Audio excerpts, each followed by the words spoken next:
Good morning, good afternoon, good evening, wherever you are, whatever you're doing, and welcome to another episode of the Daily Red for Anfield Index. The Reds serve up a four-course meal, don't they? They were absolutely superb in this one. There is a small fly in the soup at the end, but when all's said and done, you are giving it 5-star ratings on every TripAdvisor and site you care to name. And here to devour all the leftovers and talk about everything Ipswich and PSV coming up is Grizz Khan. Grizz, it's a good time to be a Red, innit? I love your analogy. That's a brilliant intro. I don't know if I can add anything to that which will make the meal even more sweeter. Maybe a bit of dessert after the main course that you've just delivered there. But hey, Liverpool are absolutely giving us weekend upon weekend of pleasure and keeping us, as we said just off camera, keeping us warm and going in this very, very cold and blizzard-like weather we're having up and down the country. Yeah, it wasn't warm on Anfield weather-wise, but there was a lot to warm us up. No two ways about it. So we'll get into it, ladies and gents, because there is so much content that we're just going to, as they say, inject it into your eyeballs. So before we get started talking about it, we need to hear from the main man himself, don't we? So what did Arne Slot say after this game? Let's have a listen. It's been a few times now that we played a home game that we conceded a goal in the start of the game. But I think today is the way you want to start the game. We were aggressive, dominant. For 85 minutes, they hardly been on our half, I think. It is a counter-attack threat with the wingers they have and with Dilap. But we managed to control that so well because of the amount of work we've put in. Yeah, and in the end, of course, we're all a bit disappointed with conceding a corner, the first one this season. But for 85 minutes, it was almost a perfect performance against a team that goes to such a low block. Grizz, I mean, as he says, almost perfect performance. He always just gets the right words on a slot, doesn't he? Yeah, I mean, just the way he talks about sort of not many managers that I can think of at the top of my head manage to always pick out something negative, not negative, but sort of something that sort of didn't go our way. I mean, managers concentrate on everything that's positive and try to create this atmosphere. Everything is fine. We're doing well, and plaudits are given out and sort of, praises are given out. But he does that. But he always balances it up or levels it up with a bit of caution, with a bit of, I didn't like that though, which is absolutely normal because as you so eloquently put, it was it's a 4-course meal, not a 5-star meal. Just that bit at the end, as you said as well, and as Slot has alluded to, that goal at the end, he didn't like, which is absolutely fine. We saw the players' annoyance. We saw Alisson's annoyance, Virgil van Dijk's annoyance, and he just relays that into sort of the players and the press conferences or the interviews afterward. I like that about him. He keeps it balanced. He keeps it level-headed. He talks about all the good things and he reinforces sort of most opinions about how good we were, but then he always puts in that, but we must carry on. We're not perfect. We're far from perfect. And he's spot on. Yeah, he got it absolutely spot on. And as you mentioned, there were some stellar performances and we've got to get into some of them. I'm going to start with the midfield, Grizz, and I'm going to play you a clip because we have special Premier League permission to play some footage of just how good Mac, Gravenberch and Szoboszlai were in the midfield. I mean, see if you can see which one you recognise as I play this, ladies and gents.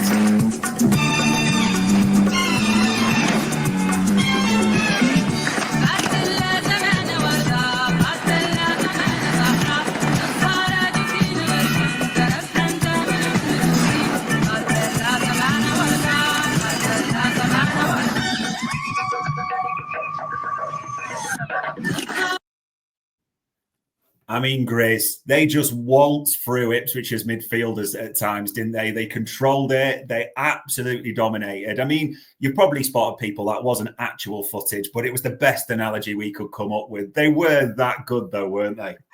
It was. I've been speaking about our midfield last few weeks. I think it's carried us through this roughish patch that we've talked about, slight dip in results and maybe performances, but like Umair says, the midfield has been amazing the last few months. I genuinely believe that.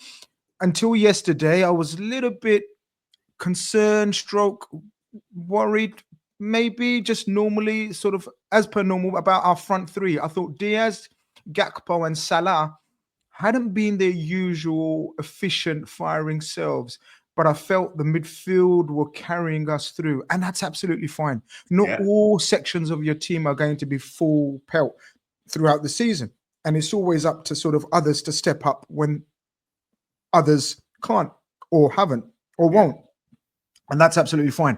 Yesterday was a culmination of obviously the forwards we're going to get into sort of getting back into form, and but the midfield continued, and try to pick out or try to beat this midfield in any way, shape or form, whether it's a duel, whether it's a press, whether it's trying to play through us or trying to stop us. Yeah, good luck to you. Because right now, as we said, right now, and things can change and things can dip, forms can dip, and that's all part and parcel of the game. Right now, I'd say all three. Obviously, Curtis Jones missing through injury, but I thought McAllister, Szoboszlai, and Gravenberch are pretty much playing at their absolute optimum, Dave. Yeah, they were, all three of them were brilliant. I mean, the goal on his left foot and just the twist in the turn from Szoboszlai was sensational. And how many times did Grav get out of trouble? It was unreal. You couldn't take the ball off that boy in a phone box. You really couldn't. So I'm going to ask you the question really on the spot, Grizz. Who was the best midfielder yesterday for you? Dave, that is so cruel of you on such a happy Sunday where we shouldn't be singling out any Liverpool player and talking about the whole squad and team as in equal praise. You're asking me to single out one. And you know what happens when you single out one? People obviously football's opinionated and everyone starts singing out. How can you not say X? How can you not say Y? Well, because Dave's asked me to choose one.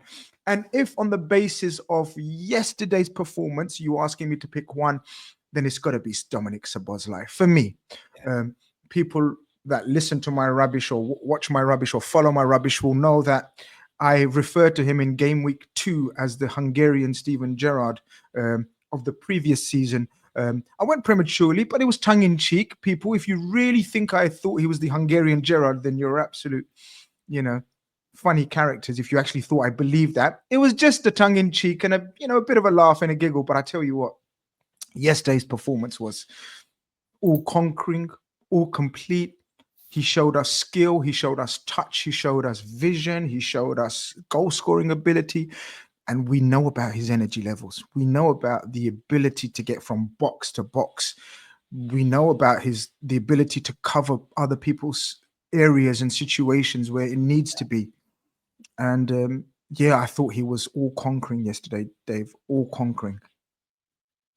Yeah, absolutely brilliant. And it is mean to ask Grizz to choose, but I'll be asking him a few more things even tougher coming up. But we've taught the midfield.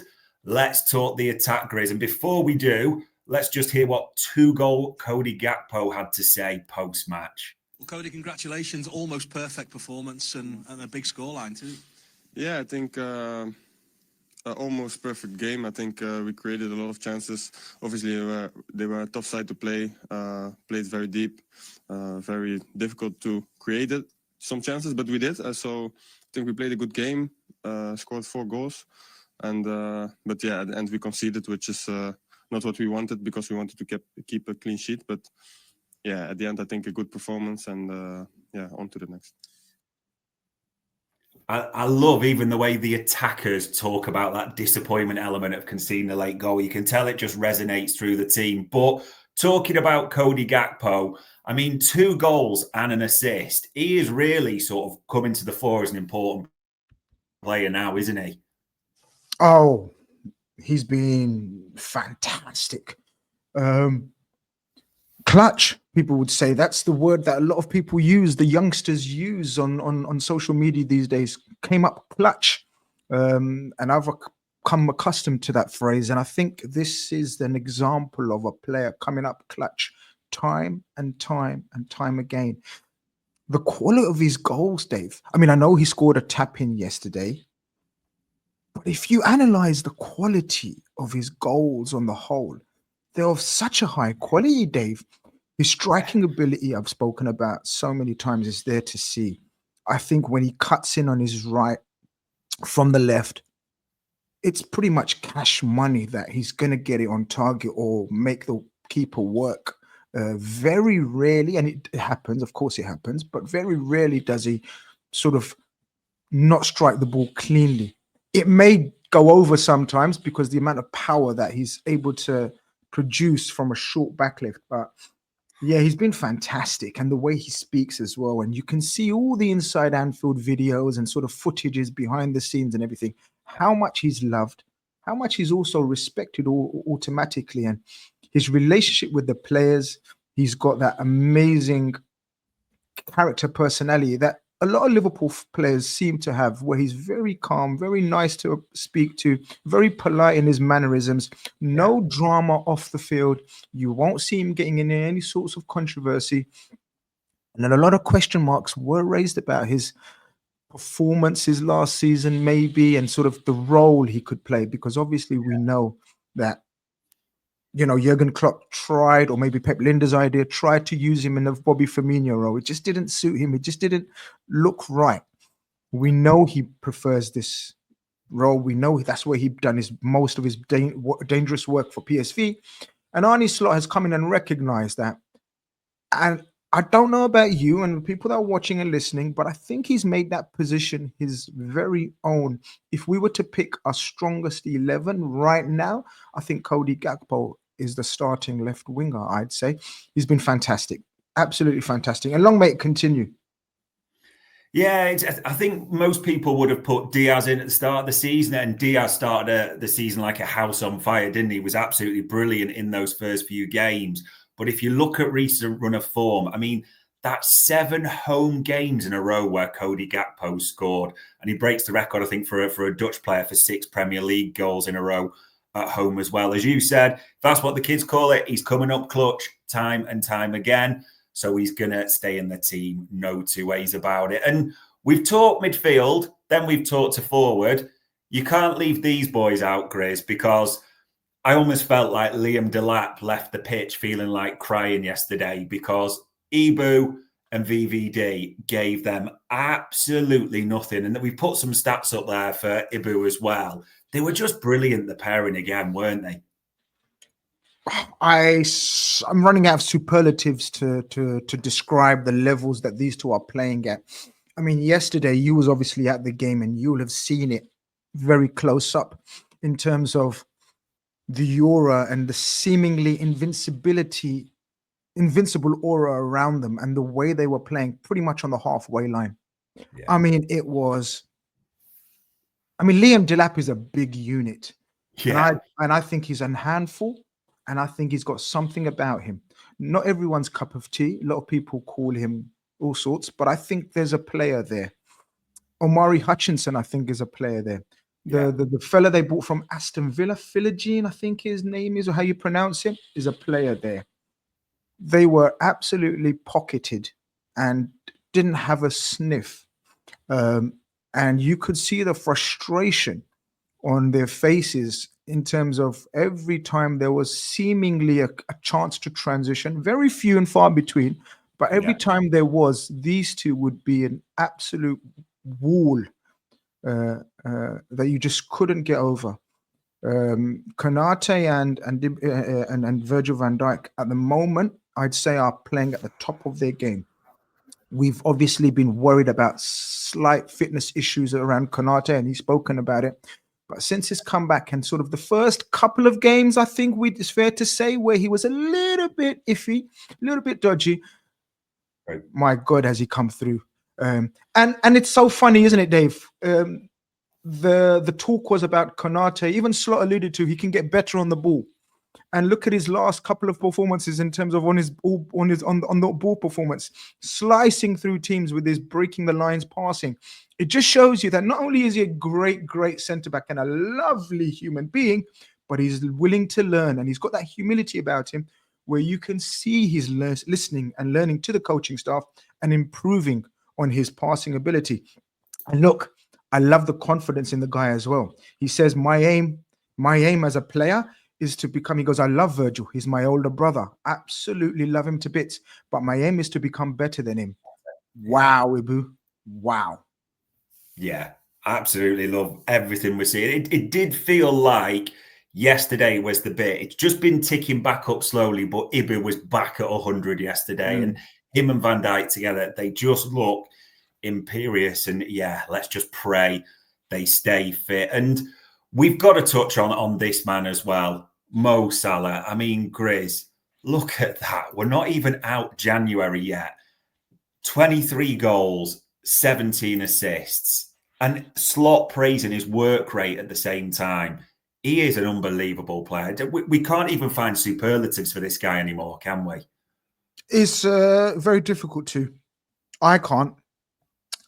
My vocabulary doesn't extend that far, that much. To think of something different or new ways of describing this man, player.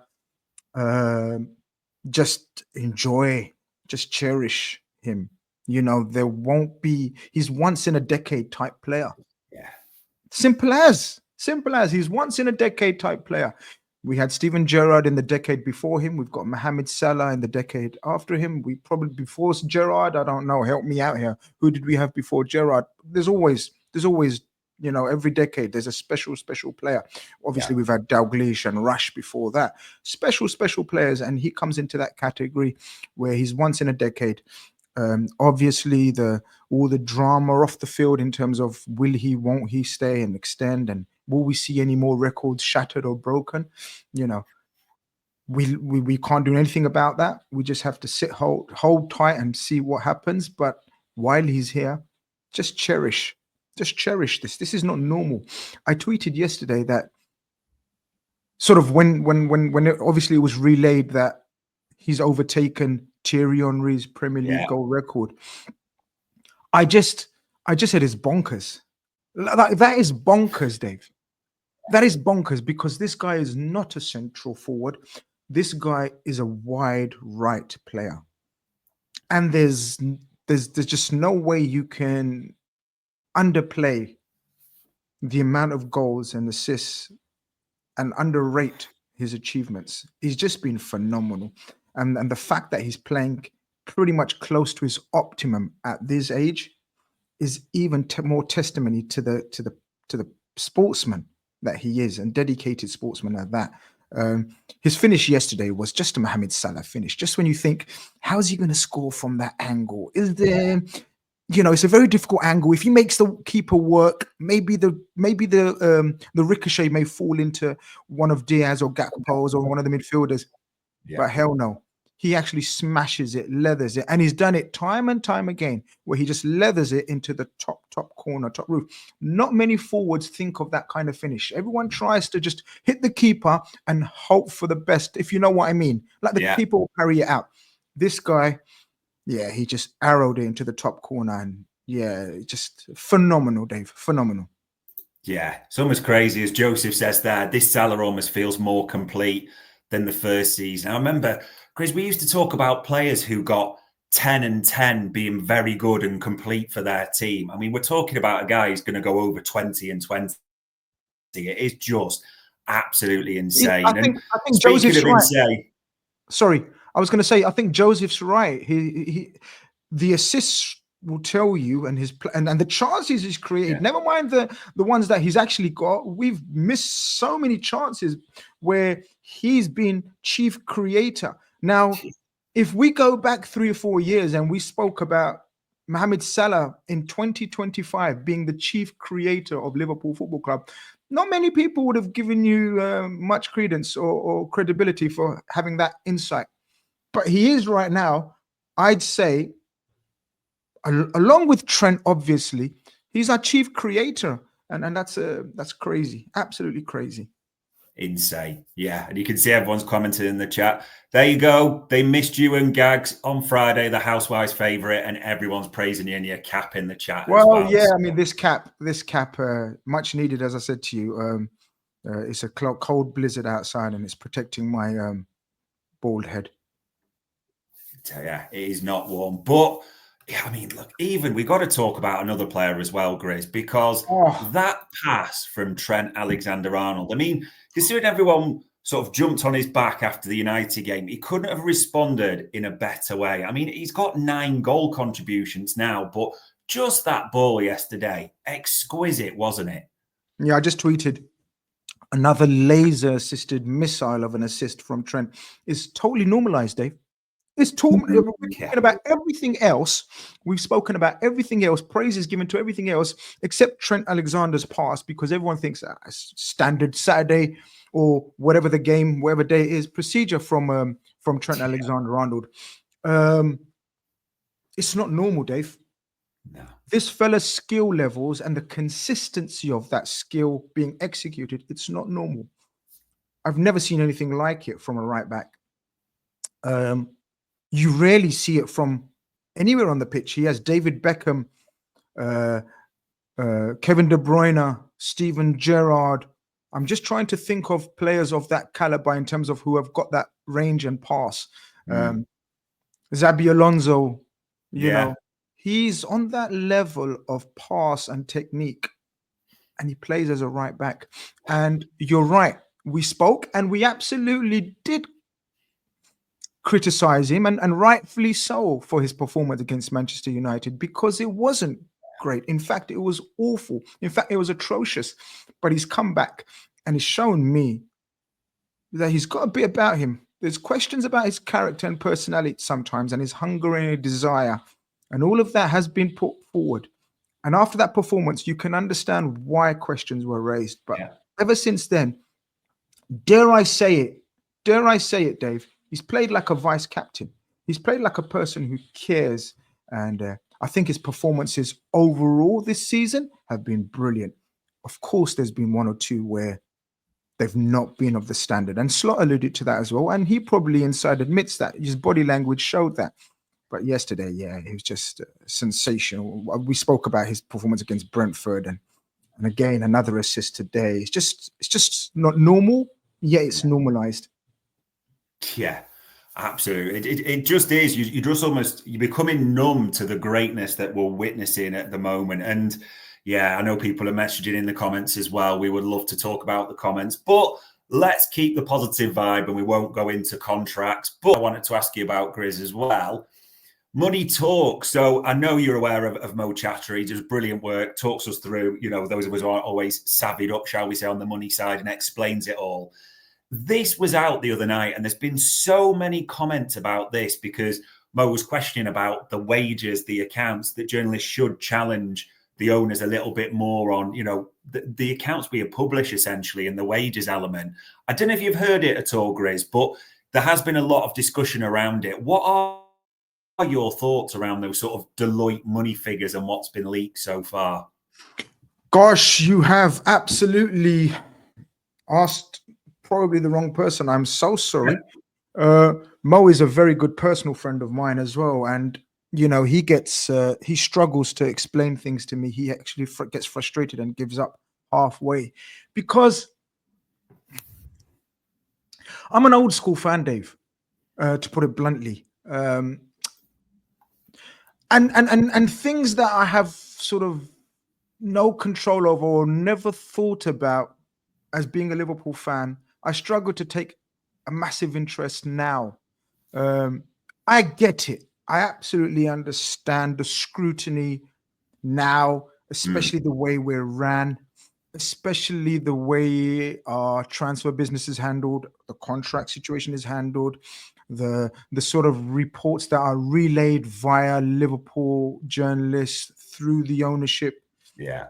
And it frustrates the hell out of us in terms of, you know, that line that always sort of precedes the articles or whatever is, where's the money, John? Where's the money, John? We know Liverpool have have an amazing fan base and an amazing model that's sort of reaped in millions and millions for the owners in terms of valuation of the club. Just imagine buying a 300 million pound asset, which is worth now probably around the 4 billion pound mark. And there is huge frustration. Absolutely. And I understand it. And I get frustrated as well. But in terms of trying to analyze it like the great Mo does, and people need to go and check out Money Talks. That podcast was amazing, and I've actually got him on my channel this week as well. We're going to try to make sense of it all. Well, he's going to try to make sense of it all, and I'm going to play the layman that's going to try to understand it as a normal fan. But I don't try to delve deep into something that I don't really have that much of an interest in.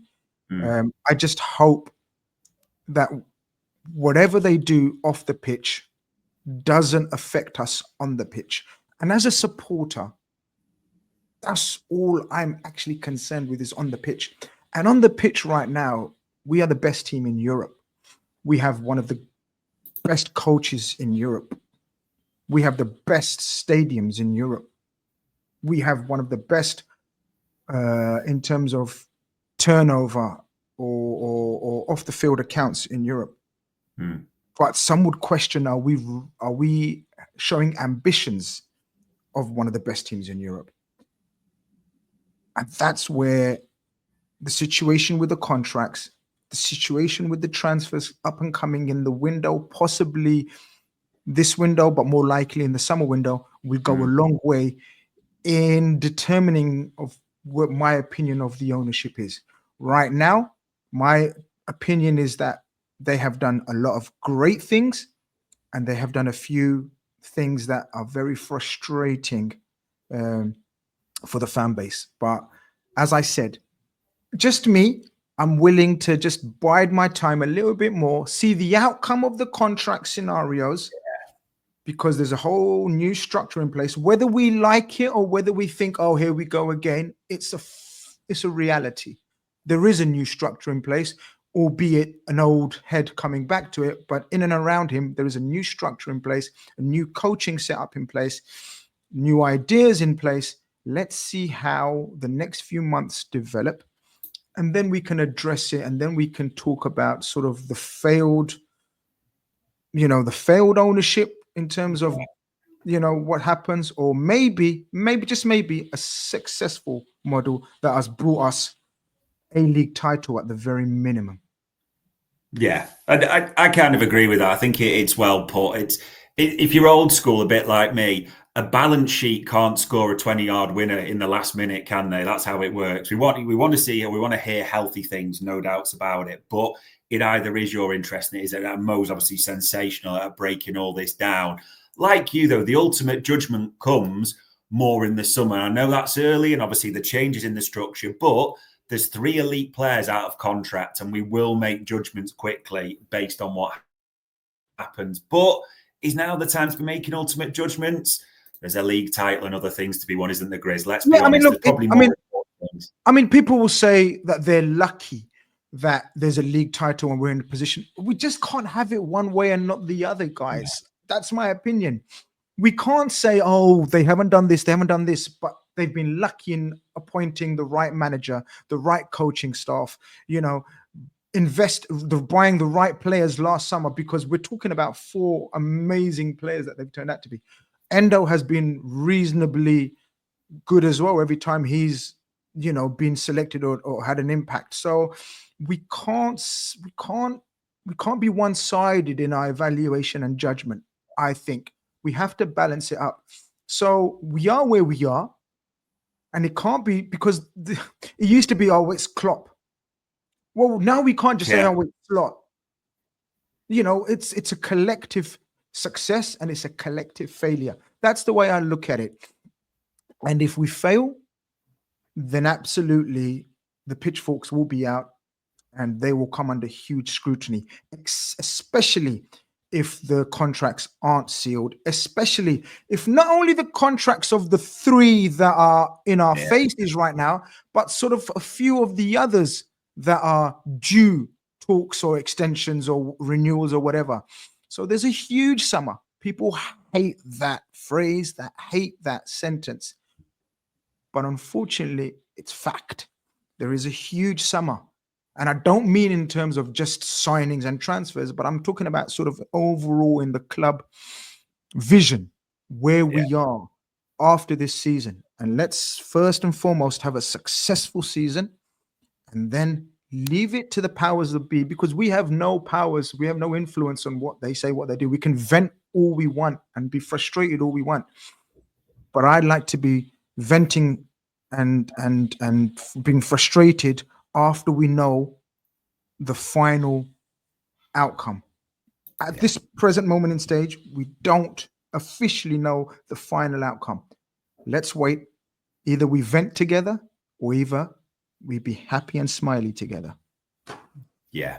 And I can see the comments are popping off from everywhere, to FSG out, to how they've advanced us, to, like you say, wait until Judgements in the summer. In short, people, everyone is entitled to an opinion, but we could only change so much. And like you said, it is a league title. This summer is the key business. And trust me, if all three of those elite players leave, me and Grizz will be at the front of the queue venting. No problem about that at all. Absolutely. Absolutely. Yeah, absolutely. I mean, look, we just don't know. We absolutely just don't know. It's up in the air. There are so many interviews and statements that are being made by players, but I've always maintained that it's a cat and mouse situation, and it's frustrating the way they're operating. But if they get what they want at the end of it, and the players get what they want, and the club and the fans and supporters get what they want, then it will be mission accomplished. They're playing a game of chicken, but it's just the way we are ran, unfortunately. But to me, as I said, and I'll repeat, it's the most simplest thing. To me, it's all about success on the pitch that counts, not the name on the back of the shirt. But if it hinders our success on the pitch, like it very much will do, if we let all three go, that will be a hindrance to the on-pitch success, future success, and there's no one can tell me otherwise. Yeah, we will have to wait and see and look at the comments that are still going off. But if I can recommend one thing, have a listen to Money Talks, because Mo does break it down brilliantly and will give you a far better insight than me and Grizz can into that as well. And the final one, Grizz, we forget. I mean, there is still a game left in January, isn't there? PSV, a bit, and I know people are using this label. It does feel like a dead rubber a little bit, this one. Liverpool are going to finish in the top two. Some people, it's important to yes or no if they top the Champions League standings. Is it more for you, this one, about who's not on the plane to Eindhoven? Yeah. Well, look, we can't move the goalposts now. All throughout the campaign, we were talking about picking strong lineups so that the last two are comfortable in a very busy part of the season. Now, we can't now do everything that we said we've done, rotate or lack of rotation in the early rounds, so that we have dead rubbers in the last two games. Now, the last game, we pretty much made 4 or 5 changes, was it? And it went smoothly. We won the game comfortably. We were able to rest players. I envisage exactly the same. You're right. I don't want anyone who's played. I simply want to, and this is a very layman's attitude, and this is a very layman's opinion. I absolutely understand and agree that the sports science people will have a far more nuanced approach or far more scientific approach than Grizz can. But for me, I will look at the top 5 minutes played by each player and not take them on the plane. That's the first thing I would do. Just me. You're not getting on the plane. Whoever those first 5 players are that have played the most minutes, and then maybe 1 or 2 others that have come back from injury recently, have been a bit, sort of in the red zone, so to speak. That's the way I'd approach it, because it literally means, to me, it's an absolute deadest of deadest rubbers. As we know, we don't know who we're playing in the next round. It could be any one of 8, 9 teams. So many things at play, even in the last set of games. So look, and are we really worried or concerned about who we'd play next? Do you think we really would be underdogs in any game that we play next? No, we'll be favorites regardless of who we play. So yeah, look, yeah, Umair's right. Gravenberch wouldn't be on the plane. Konate, yeah, there you go. LFC Mad says it exactly. Those players will surely be left out. But we just don't know how he operates, Slot. We've seen glimpses of rotation. We've seen glimpses of he loves the momentum. Yeah. We know we've got Bournemouth away. I don't know if you wanted to touch upon that, but this is my focus. My focus is on Bournemouth away because I genuinely believe it's a season-defining game. It's a league-defining game. So look, PSV, give the lads experience, give the lads a run out. Yeah. All of the players that play in the League Cup or even the FA Cup, give them a lovely day out in PSV, and that's it. Yeah, but I'm completely happy with that. Similar to you, and I think people are naming the names as well. It would just be a case for me of like Salah, Gravenberch, VV. Don't even bother digging out your passports, lads. You just, train, relax. Basically, all for this game here. Because as much as people, and I get some saying in the chat panel, like 8 out of 8 is brilliant, it's a new record, all those things. That is factually correct. But the one thing I would put to all Liverpool fans at the moment is, how would you feel if a player got injured in this Eindhoven game? You would be like, why have we allowed that to happen? You just wouldn't take the risk to start with. And there's so many others coming up at the same time. And I do want to finish on this as well, Grizz. I mean, this game is the same weekend as City Arsenal, isn't it? Which is also feels hugely connected to this. You look at how Bournemouth are going at the moment. This is massive, this game next weekend, isn't it? Yeah, I think it's. Look, every game that we play now to the end of the season in the league will be the biggest game of the season. There's no doubt about it. That's the way it's going to work until we're mathematically, done in terms of the league has been won. So until then, every game, whether it's Ipswich at home, whether it's Bournemouth away, whether it's Man City away, or whoever we play, will be the biggest game of the season. We just so happen to run into Bournemouth next weekend with them being probably the best informed team right now, along with us. And maybe some would argue Newcastle, Bournemouth, and Liverpool, I'd say, are the top 3 teams in the league right now in terms of form. Yeah. And they had an astonishing performance yesterday against another informed team in Nottingham Forest. As you can see, inflicting a first defeat in 6 for them. It was some performance. Yes, they've had injury situations in terms of their strikers, their first choice strikers not being available, but it's been a blessing in disguise, Dave. They've managed to put the likes of Otaro and Kluivert through the middle or utilize them in different situations and roles, and it's come to fruition. It's enabled them to play this attacking, fluid, fast brand of football that is a pleasure to watch. And Areola is a fantastic coach. Yeah. But so is Arne Slot. And as much as people are worried about Bournemouth and, oh my God, they're going to cause us issues and problems. Well, imagine Bournemouth facing us because we're handy. And I know everyone's talking about their young centre-back and the other one. I like the other centre-back, Zubiani, I think you say his name. I think he's fantastic as well. I know everyone's talking about Huyson and he's apparently got a release clause, and maybe we should be looking at that. If there's a release clause, Liverpool Football Club will be right at the front of that queue if there's a release clause in and around the 40, 50 million pound mark, because we will be there. We will be there.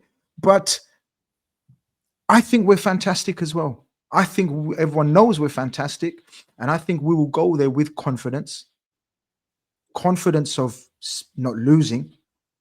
But if we have the performance that we have been putting in the last couple of games, I can see us winning there. And if I see us winning there, and if we do happen to win there, Dave, is another step closer. It's another step closer. And that's all we can do. Take step after step after step. Diminish the games left. and just work our way towards the holy grail that is the Premier League title. Yes, it's a huge obstacle, but we're Liverpool Football Club at the end of the day, and they won't be looking forward to playing us as well.